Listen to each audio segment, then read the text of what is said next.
সাবেক স্বৈরাচারী প্রধানমন্ত্রী শেখ হাসিনার প্রকাশিত অডিও বা বক্তব্য কোনো গণমাধ্যমে সম্প্রচার ও প্রচার না করার বিষয়ে কঠোর অবস্থান জানিয়েছে অন্তর্বর্তী সরকার। এই বিষয়ে অন্তর্বর্তী সরকারের প্রধান উপদেষ্টার প্রেস উইংয়ের পক্ষ থেকে এক সতর্কবার্তা প্রকাশ করা হয়েছে। বিবৃতিতে জানানো হয়েছে, ফৌজদারি অপরাধে দণ্ডিত এবং গণহত্যা এবং মানবতাবিরোধী অপরাধে অভিযুক্ত পলাতক আসামি হাসিনার কোনো বক্তব্য সম্প্রচার, প্রচার বা প্রকাশ করা যাবে না। বিগত এক বছরে ভারতে পলাতক অবস্থায় থেকেও আসামি শেখ হাসিনা ক্রমাগত মিথ্যা ও উস্কানিমূলক বক্তব্য দিচ্ছেন, যা জনসাধারণের মধ্যে বিভ্রান্তির সৃষ্টি করছে।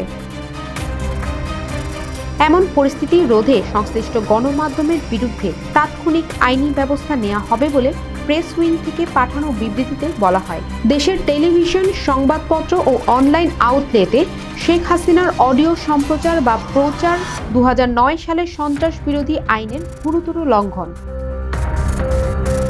এছাড়া গত বছরের ডিসেম্বরে মিথ্যাচার এবং ঘৃণা ছড়ানোর অপরাধে সাবেক স্বৈরশাসকের বক্তব্য সম্প্রচার, প্রচার বা প্রকাশ নিষিদ্ধ করেন আন্তর্জাতিক অপরাধ ট্রাইব্যুনাল।